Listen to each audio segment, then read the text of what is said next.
បាទជំរាបសួរសំណប់ចិត្តសំណប់បេះដូងទាំងអស់គ្នាបាទបើកឆាកវីដេអូមករៀងតំណងរេបាទតំណងរេ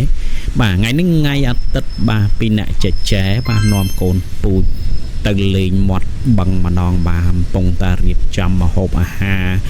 ដាំតែដាំអីរៀបដាក់ទៅហើយសាប់តាមានអតិថិជនអ៊ំដនគាត់ចុចទូរស័ព្ទមកអាឡូអ៊ំដននៅឯណាបាទខ្ញុំចង់លក់ BT 50ឆ្នាំ020 គ្រឿងអ៊ំអីអ៊ំនៅឯណាក្មួយកំពុងតែអង្គុយមាត់ស្រះនេះផងអីណានិកអីចឹងណាអត់អីទេបាទអ៊ំរវល់ទៅបាទខ្ញុំហៅអ្នកដតីទិញក៏បានដែរព្រោះខ្ញុំត្រូវការលុយថ្ងៃហ្នឹងតែហ្មងបាទអីអត់បានទេក្មួយអត់បានទេហៅអ៊ំត្រូវទៅបាទរវល់យ៉ាងណាក៏ត្រូវតែរើបងបាច់ទៅដែរបាទហើយនេះគឺជាថ្ងៃសម្រាប់ប៉ុន្តែចង់ថាអីបន្តិចបន្តួចអីចឹងណាប៉ុន្តែបើសិនជាហៅទិញអ៊ំនៅតែទៅទិញចឹងបាទទិញអត់ឲ្យក្មួយអន់សពុនចិត្តទេបាទឥឡូវយើងចេញដំណើរមកហើយបាទរើបវិចរើអីហើយមកដល់ឡានហើយបាទពិភាក្សាគ្នាតម្លៃថ្លៃធ្នូអីរួចរាល់ហើយ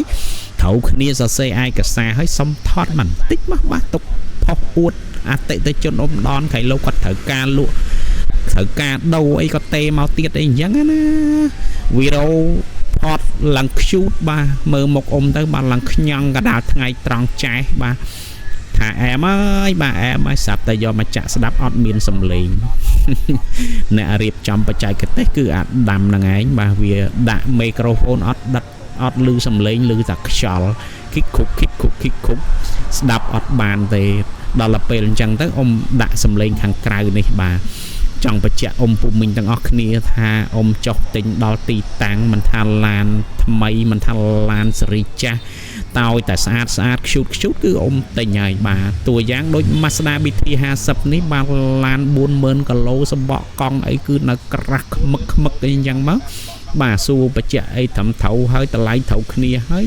យើងធ្វើឯកសាររាប់លុយតែហ្មងបាទហើយចំពោះអតិថិជន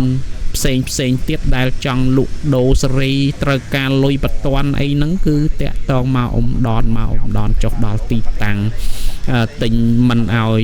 ក្រោមហាងឆេងទេបាទតម្លៃហាងឆេងប៉ុណ្ណាគឺអ៊ំទិញប៉ុណ្ណឹងបាទហើយអធិស្ឋានចំពោះបច្ចេកទេសសំឡេងវីដេអូនេះផងហើយអ៊ំក៏មានវីដេអូបញ្ជាក់នៅខាងក្រៅបន្តិចដែរដោយដឹងថាវាអត់ច្បាស់អញ្ចឹងយកវីដេអូនេះវិញបាទខាងក្រៅហើយដោយសារនៅក្នុងផ្ទះរបស់គាត់ជាអៀតពេកបាទអញ្ចឹងមើលឡានខាងក្នុងរបស់វាគីឡូ